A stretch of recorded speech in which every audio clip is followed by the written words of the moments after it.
Chicken Little credibility. That's the focus of tonight's angle. Now, we've all come across them in our lives. I like to call them panic pushers, people with a very limited or even warped perspective. Now, sometimes the motive is nefarious. Sometimes it's greedy. Sometimes the frenzy is so over the top, it's cartoonish. The sky is falling! The sky is falling! A piece of it just hit me on the head! The sky is falling! Hurry, hurry! Run, everybody! The sky is falling!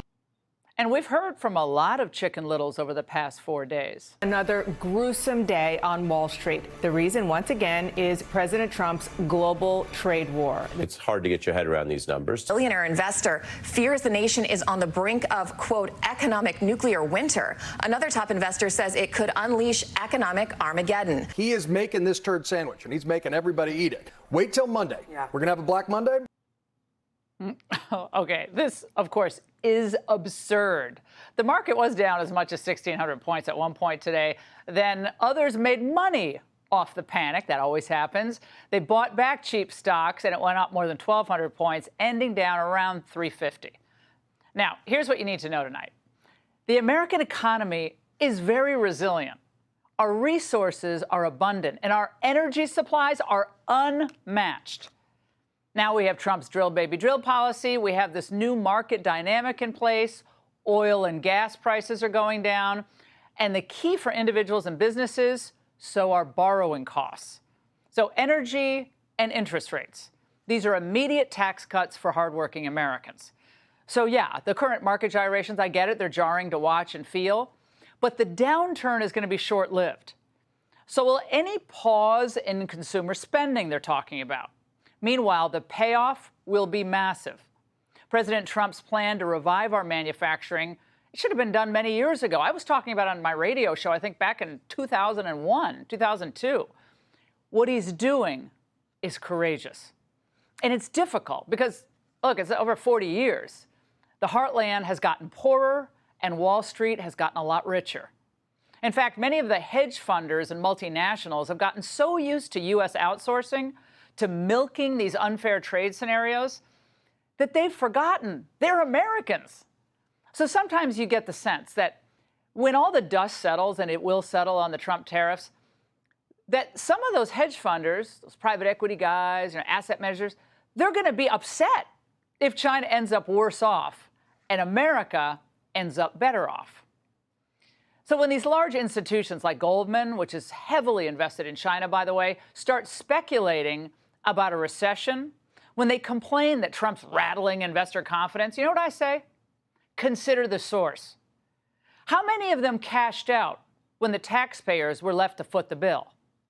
We lose hundreds of billions of dollars a year on trade to China. You hear about all of the people that say, well, deficits, if we have a deficit with the country, or if the country has a big surplus with us, like China has a massive surplus, that they take and they spend on their military. Well, we don't want that. It's the only chance our country will have to reset the table, because no other president would be willing to do what I'm doing or to even go through it. Now, I don't mind going through it because I see a beautiful picture at the end.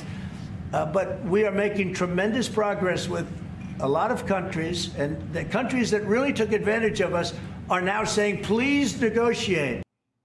Now, the temporary pain in the portfolios of the wealthy, it does not compare to the pain that globalization and bad trade policies inflicted on the American heartland. Thousands of jobs lost turned into millions of jobs lost. So Trump should focus on China then. Don't just do China. Don't slap tariffs on other countries like Cambodia. Well, you know why? Because China, with the trillions they've amassed in trade surpluses, is gobbling up assets and moving their operations around the world, especially in Asia. They moved here from China a month ago to produce ottomans to export to the United States. Most of the companies coming here are Chinese. Yes. And their driving incentive to avoid US tariffs. The Cambodian government says more than half of the factories in Cambodia are Chinese-owned. You get it? That's what's happening. Now, the press knows this. They reported on it. Now, on bringing businesses back to America, rebalancing trade, Trump has been very consistent for decades. But the same cannot be said of the Democrats. Schumer was a big tariff guy. Now he's not. Clinton and Obama believed in cutting government waste. Now they defend it. It makes no logical sense, none of this. Just like their line that Trump's for the billionaires, the oligarchs. Now, I find that very confusing, since today the billionaires seem very upset. Jamie Dimon, CEO of J.P. Morgan Chase, says we are likely to see inflationary outcomes. Bill Ackman of the hedge fund Pershing Square says the president is losing the confidence of business leaders around the globe. We are heading for a self-induced economic nuclear winter. Richard Branson of Virgin says this is the moment to own up to a colossal mistake and change course. Otherwise, America will face ruin for years to come. Jay Hatfield of Infrastructure Capital Advisors. This is unambiguously stupid. Oh, really? Now, do any of these Chicken Littles stop to think past their portfolios? Think to a world where the U.S. can be held hostage by a communist regime with a larger standing army and a burgeoning AI industry? Ever think about that world? So China is now flexing to halt exports of key rare earth materials to the United States, by the way. And maybe all of those individuals who are so worried should remember that China produces around 90% of the world's rare earths, a group of 17 elements, remember, used across the defense, electric vehicle, energy, and electronics industries.